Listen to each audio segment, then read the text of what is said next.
Okay, we're on. Welcome to another edition of Theology on Tap. We're so happy that you're here with us today. It's May. It's actually Laudato Si week, and so we're very excited to have our next guest, Sister Judy Schachtel. Welcome. Thank you. It's nice to be here, Michael. Thanks so much for coming on and chatting with us. Can you start us off by telling us a little bit about yourself? Well, yeah, my name is Judy Schachtel. I was born on Vancouver Island, but my dad was in the army, and so we returned to Saskatchewan. So I'm a Saskatchewanite, and we had a farming life. And I'm the oldest of 11 children, and we all had shared chores. And we came as 2 girls, 2 boys, 2 girls, 2 boys. So we had partnership. Lorraine and I did the work in the house, and the boys did the work outside. And once in a while, we had to go out and help pick stones or do things like this, along with gardening and things of that nature. So yeah, we worked hard and we appreciate what was happening. We'd go picking berries, Saskatoon berries and choke cherries, and then we'd come home and Mom would prepare them, and we helped in the garden. So we had that connection with the earth right from the start. So it was good. Okay, wonderful. And I was raised with some sisters, prelate sisters, and admired them. They were teachers. So I thought, I want to be a teacher sometime. And so life began. And then when I graduated, I joined this new community that was, I had heard about from the Our Family magazine. They talked about the fact that they were new and founded in 1951. So I thought, I got the magazine, I looked at it, I loved it. And the parish priest said, Judy, I think you've got a vocation. I thought, And so I said, if I got to be a nun, I want one like those. So would you believe we went up and visited them for a couple hours? Oh, the spirit there and the life and the joy. And they were young and they had their own names. And they lived in an ordinary house, and they didn't have a big veil and all this. So, this was revolutionary. I liked it. So, and then another priest down the way had a vocation around, and he brought them down to not Cupar, I forget the name of the town. Anyway, it was the gal, the leader of the community, Catherine Cannon, and another gal, and they showed pictures of different things that they've done, slides, not PowerPoint. It wasn't around then. So, and they did traveling all over, mostly sharing faith, catechism teaching to children, the youngest, and other missions. And then they happened to tell that story that they had to get on a boat and go across. And the name of the boat was Judith Ann. Well, I just about fell off the seat. I felt as if God was calling me. That's the community of that's. Wow. Is Judith Ann, and they're talking to him. And I'd already made contact with them. So, wow, that blew me out of the water.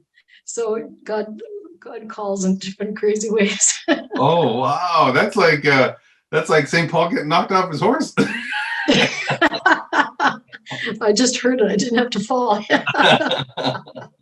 I'm gonna get you to explain one thing, because I think that some of the viewers might not know this, but you had mentioned how some sisters might take a different name, but this order didn't. So do you want to just tell a little bit about that? Well, when I was going to school, the sisters all had a saint name of some kind, and that's what they were addressed.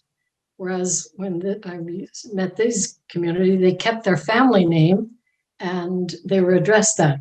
Well, formally, when we were teaching, I was Sister Schachtel, but we've loosened up since then, Judy.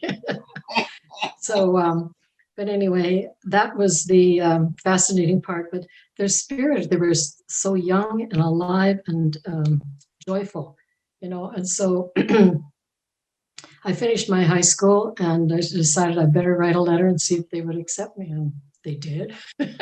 Great. And so the biggest surprise was I was dilly-dallying whether I was going to be a nun. I wasn't sure. And so that was the gift of their training program of postulancy and a bishop. I was given the gifts and skills to know how to meditate. and reflect on the gospel. Whereas at home, all we did was we prayed the family rosary and we went to church and this and that. So that helped to deepen the sense of call.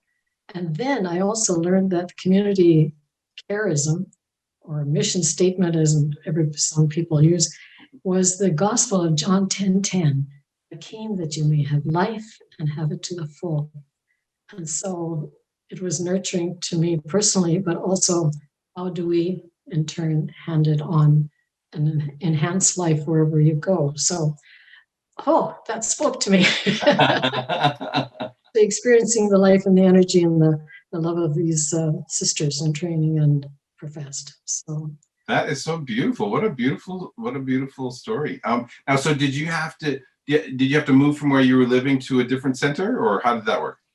I was, I took my training in Saskatoon. I came from, I was at the academy for school, and then I moved up from home to Saskatoon, took my training, and then went to university and became a teacher like I had hoped to. And I taught in Saskatoon and Unity, and then I went to the Yukon. And oh, what a gift, because the beauty up there, the mountains, the forest, the lake that was right across the road from our place, sunrise on that, it was such a gift. So, and then on top of that, I was asked to do special ed, which I wasn't trained for, but the Spirit helped, and the university gave me a course and textbook. And here in the Northwest Territories, they had a book for Indigenous people, because the kids I was supposed to have, they were 9 and 10 years old, and they were still reading Dick and Jane. And so we got this Indigenous book about a little Indian boy called Tendy and all his adventures and life. And so there I had a tent in the classroom and little life-size picture boy called Tendy. And on my walls were deer and moose and all pictures that I put. Well, the kids just loved it. And, they helped me to realize how special fishing season was and hunting. And I can't remember if they told me that or if I read it later. But when they went hunting and they wanted a moose, they asked permission of the moose before shooting it. That sense of respect of the being before needing it for food. So anyway, it was an enriching time. And of course, the biggest compliment I got was from one boy who has had the most troubles. He says, "Sister, your mom Indian?" That's what they were called that in that time, And so I said, "No, but I love you as a people, and you're teaching me so much." And so we learned to make bannock and different things like this. I brought them home to our place and we made bannock. So it was a learning experience for me of the wisdom of the Indigenous people. So, but then I went on to do other parish. I was asked to do training for the women that want to become sisters. And from there, I went to adult education, and then I asked for a sabbatical. And during that sabbatical, I took classes from Brian and Father Thomas Berry, who introduced me to this whole new understanding of the new cosmology, how the universe unfolded. And what was so beautiful about Brian was that he told the science and the naming all the chemicals that were there and the flaring forth, but he had such a sense of awe and wonder. He was taken up, even as he told the story, it was in his whole being, the sacredness of this. And so, that was wonderful, So I was very blessed. And I took a class from him, and then I moved over to Holy Names College and got more on the mystics. But who comes over? Brian Swem. He came over 4 or 5 times and gave us class in the new cosmology. And we even had a weekend with Father Thomas Berry, who is up in age now. But it was beautiful to meet these people and to sense again the sacredness of Earth, that they awakened it and deepened it within all of us as students. And then we had to write reflection papers too, which pulled in some of my own experiences of the North and the Yukon. Or, when we were kids, we used to we'd go to Mass in a sleigh for Christmas Eve. And there was the Star of the East and all the stars, the majesty and magic around all of this. It just, It was powerful. It wasn't, you had some academia, but he also evoked the awe and wonder because it was in him. And so I just always say that if people want to see and experience him, he's on YouTube. I checked this before coming on here. There's at least 10 YouTube videos of Brian Swim. Okay. And some with Thomas Berry, to get to know the new universe story and the implications of what it means, and the awareness of that one continuous unfolding of all of us. And of course, it's jiving with Laudate Si. Yeah, that's right. I just love the way that some people have a sense that spirituality and religion is at odds with science. And that's just not the case. And it's so good to have people like you that can be a living witness to show people that those things come right together, and they're not at odds with each other at all. Well, and that's the thing. Dualism, as we say, has done really a lot of damage to us. We've split spirit and matter, earth and heaven, religion and science. We made them either or, when in a sense, we need both. We need to dialogue with both male and female, mind and intuition.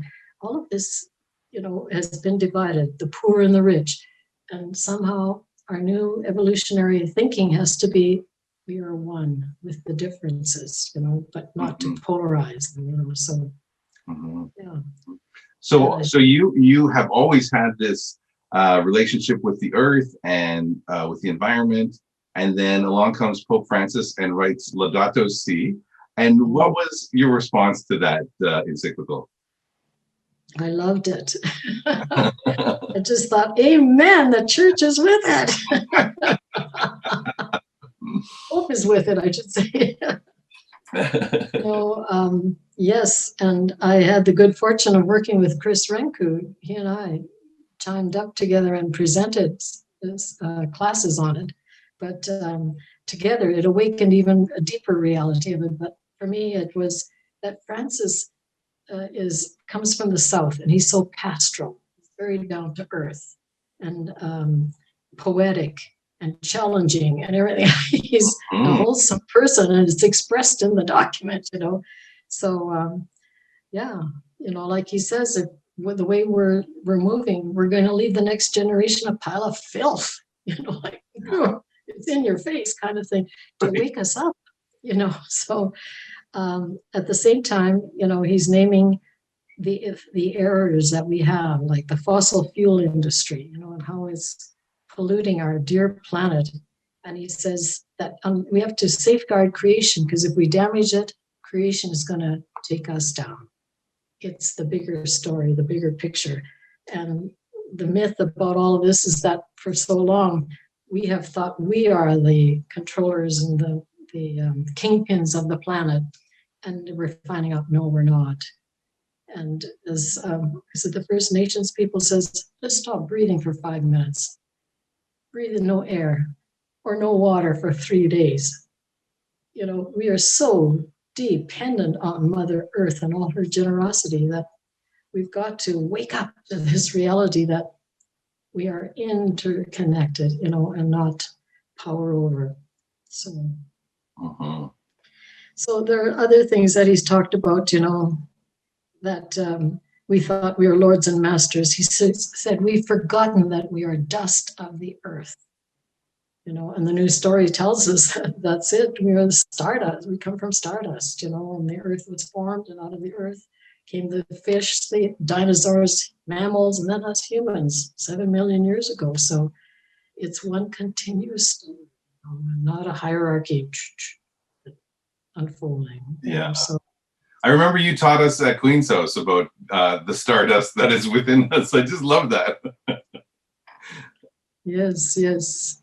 I always say during Lent, we should be marked with the cross and say, remember your stardust. Now live life to the full. Anyway. So, yes. And what else of his document?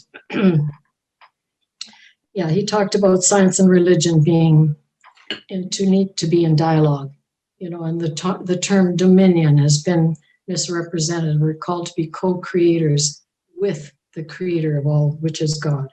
And so he's calling for a cultural shift, a spiritual shift, and a psychological and spiritual and physical rearranging of our thinking and our living and acting, which is beautiful. And then he, I think it's chapter 6, where he, or is it 2, where he becomes much more prayerful, reflective, endearing, how precious nature is to us. And I want to quote it here. He says, "The material universe speaks of God's love, God's boundless affection for us. The soil, the water, the mountains, everything is, as it were, a caress of God."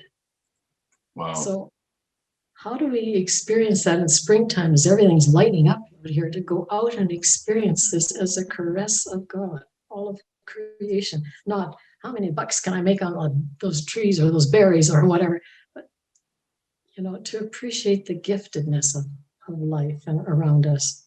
So yeah, I found him very good. So, Yeah, I actually, there was a group of college and career age students at the STM that were interested in kind of delving into Laudato Si, and so I read bits and pieces, and I heard Chris Rinko talk about it, and I was able to hear your talk at Queen's House, but it wasn't until then that I actually dove into the text and read it while we were working with these students. And the interesting part of the stuff that they were doing is they were looking at the document from their particular discipline. So sociology or biology, they were kind of looking at it in terms of animals, in terms of water, in terms of the political lens. So it was really an interesting exercise, and we worked all year, and then it was last spring that we were about to make presentations in the parishes, and everything was shut down. Wouldn't you know it? But it was such a great experience, and I don't think that we met with the bishop, and he was excited to hear about the work that the young adults were doing, and he was keen on having these presentations in the parish, and so I don't know if you met Deacon Chris Ringwall. He was with us for a while, but now he's back in the States, and so he had sent an email saying, that this is still on his mind, and he really appreciated the experience of working with us. And the bishop wrote back to the group saying, this isn't over just because it's a pandemic. This pandemic will, we'll be moving back into a normal place, and we can still continue this conversation about Laudato Si. And so it was a really great experience. It was a little bit circumvented by the shutdown. Yes. But the work they did was so good, and we can't wait to share it. So we're excited. Well, I'd encourage you to do it, because we need that voices in the church, because that's the one disappointing thing, is that we're not hearing about it in our weekly gatherings, for liturgy. It's not brought in. Occasionally I hear it where I've gone, and it's, I've done a little prodding too, to help to say, come on. Yeah. Well, the thing is that this is the issue. If we aren't good stewards of the earth, our common home, where are we going to have church services? What are we going to do? We really have to get active here. So I just appreciate your voice, not just in the wilderness, but in the community, calling us to action, because it's not just something we want to think about or talk about, but something we want to do. Oh, yes. And I really encourage the young people to do this, because other young people will get ignited. There's a whole movement, this Greta Thunberg has awakened people in all different parts of the world. And so Canada, come on, join them, because they will have an uprising. They'll help bring about the paradigm shift that we're called to, Yeah. Are one, and we're connected, and let's environment, let's protect the forest of the Amazon, all these different places. So wonderful. Please continue. Yeah. We'll get back on track at some point. Yeah. Yeah, it was the same thing. it's kind of exciting because the university is looking towards the fall, and it'll be a lot more open than it is now. And then by January, I think it should be back to normal in terms of everything being opened up. So yeah, there's light at the end of this tunnel, and we're pretty excited about that for sure. Good. Well, it was the same thing with Queen's House. I had programs there, and I did one lesson. We got shut down. So it was the same thing, and I'm sure it was the same for all the programs at Queen's House, but it was my involvement. So that I'm talking about is as yours. So I'm hearing you kind of encourage young people to get into this, get active, learn about this. Is there any other advice that you might have for our young adults?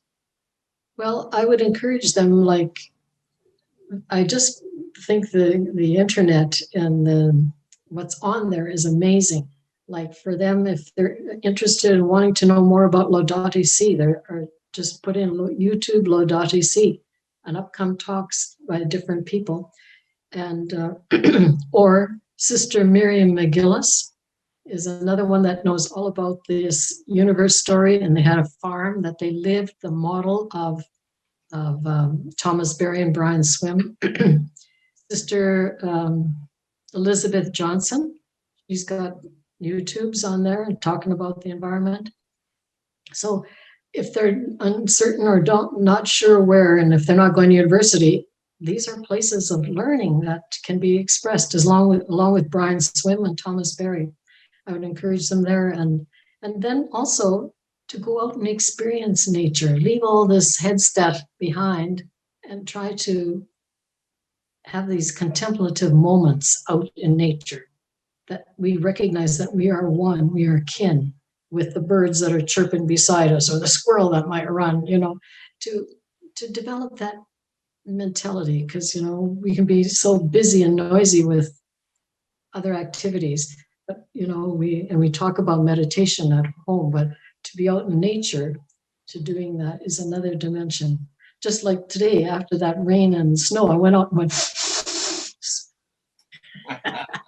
the air, to get a sense of there's hope here, because we've been praying for rain, Yeah, we need it. That's right. So, and what you're doing there with them having a voice, it's wonderful. And I was listening to, are you listening to these programs called Global Catholic Climate Right. Movement?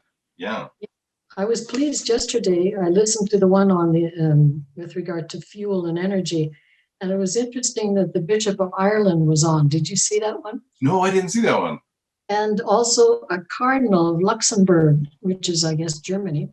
They both spoke out about divesting from fossil fuel, the industries and all of this, as did Bill McGibbon, who's a Methodist priest, and he was not a priest, scientist and speaker. He acknowledged Pope Francis's document so much. He says the best, most important document that we've got. And so he too is talking about the importance of divesting. And then he said that 36 faith institutions from 11 countries have divested from fossil fuel industries. And so we as a congregation have, but I wonder how many others are looking at that way as another way to say, hey, we're going to get less money, but at least we're saving the planet. I love how the sisters have taken some leadership in that respect, in that regard. It's a great model you guys have. Well, I'm sure there are other communities that are doing it too, that have done it. But he says, the Bishop of Ireland said that 70% of the emissions of the world are coming from the fossil fuel industry companies and that nature. So that's a stark reality. Yeah. And then the Cardinal of Luxembourg, he says, this is a period of urgency. We've got to get moving, and it's a moral duty. And he says, if people aren't divesting, he says, encourage them. He says, and go talk to your bishop about divesting. And I thought, oh, isn't that interesting? That he is encouraging the churches to get involved and to, divest. So I'm thinking, oh, I might as well write a letter, but I'm thinking you can tell your young people to do it too, and maybe all of us will have some sway there. Yeah. Not that he won't listen, but it's just that I thought, oh, that's so interesting. That to lose money, but we're losing it on the behalf of the health of the planet, ultimately ourselves. So yeah, I thought that was powerful. Yeah, so. That's right. Yeah, we have an event coming up. Chris is organizing an event through our new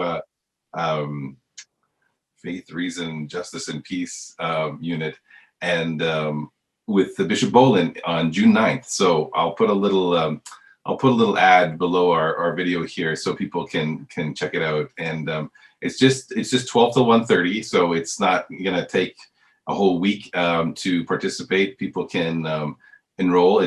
They can sign up for free, and they get to hear great speakers like Maria Campbell and Bishop Bolin. It's going to be great. So we're looking forward to that partnership with the GCCM. I think it is. There's a lot of acronyms out there. Yes, I got the memo and I was pleased because Bishop Bolin has spoken on the environment. So it was wonderful to hear that. Yeah. He's going to be part of it too. He's so good. Great. So let me ask you, in your life, as a religious, where is it that you find encouragement and support? Like, where are you sustained? Is it those walks outside? Is it those breaths of fresh air, or what is it? Those plus community and people who resonate on this same wavelength, that the environment is important, as well as during these COVID times. It's been wonderful. One of the gifts of it has been all these Zoom calls. Like I've had 4 sessions with Dermot O'Murku from Ireland. Oh, great. And he's talking about the evolution of theology that's needed. Doing theology in an evolutionary way is a brand new book he's come out with. And he's talking about the different phases that we've gone through, and so time is too short. I can't get into that. But anyway, Matthew Fox has talked a lot about Julian of Norwich and how important she has been because she lived through the Dark Ages. The Black Death in the 14th century. She lost her husband, her child, and just as she was dying, she had all these visions of God, and called the Showings. And she's written a book on it. And then other authors have deepened it and opened it and explored it. And so she too has gone through what we're going through. And she used, Matt Fox was saying how he used the metaphor of us being in the womb during this time. It's a time of darkness, but growth, time to reflect during this time of isolation. And she says, and just as when the child is fully developed and ready to come out, when we come out of this COVID session, will we have new values, new attitudes, new approaches, new ways of looking at the interconnectedness of all of us. And so I thought, wow, that's powerful, So Yeah. Those are our classes on imagery and medicine for the soul and the spirit, I say for sure. So the solitude has been good. It really has broken down these boundaries and borders where, I don't have the money to go see the speaker. I don't have the money to travel. Well, we can connect on Zoom, and it's just amazing to see the resources and the places that we can connect to. And in the midst of this academic year, it was almost to the point where I was like, I can't really keep up with everything that's being offered online because it was a real wealth of it, And so I'm really hoping that we can continue to have those barriers broken down so we can continue to connect with the great and inspiring voices in the future, because I think we've learned the lesson this year. And on top of that, we're cutting down pollution. We don't have to bring these speakers in across the oceans and all this. That's right. Yeah. It saves the planet. It's another ecological movement. So hallelujah. Yeah, hallelujah. That's right. Just we're a little overly enthusiastic, so we sign up for everything and zoom out. Well, the last question I had was, what's good in your life? What are some good things that are going on with you? Well, I think just what I've shared is the good thing. It feeds my spirit and life, and getting out and walking. And I'm looking forward to the day when we can be together. I We as a know. congregation are wanting to celebrate this summer.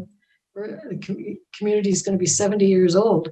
And so we want to get together, but it's all dependent on COVID and how we dance with, protecting ourselves, so Right. that's a big event. And other than that, life goes on and it's good. Yeah. Okay. That's good. Yeah. I am seeing that there are big numbers of people being vaccinated, and I think that there's a lot of hope there, and I hope that continues to be a trend. And I'm even seeing younger folks now in line to get their vaccination. I see them with the pictures of their sticker here. Oh, Here's my sticker. I'll do my pose. yeah. And Yes. one of our grads, she went and they said, "Oh, we ran out of stickers," so she took a picture like this. You have to imagine the sticker. But I sure hope that your congregation can get together and celebrate. That's a milestone. Yes, it is.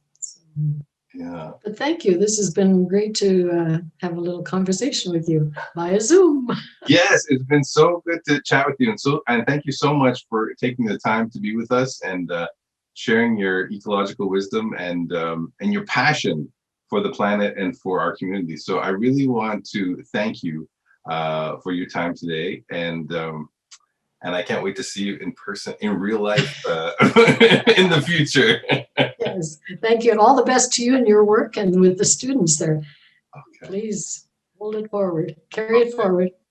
Thank you so much. Thank you for your blessing, and thank you everybody for tuning in. We appreciate you celebrating Laudato Si Week with us.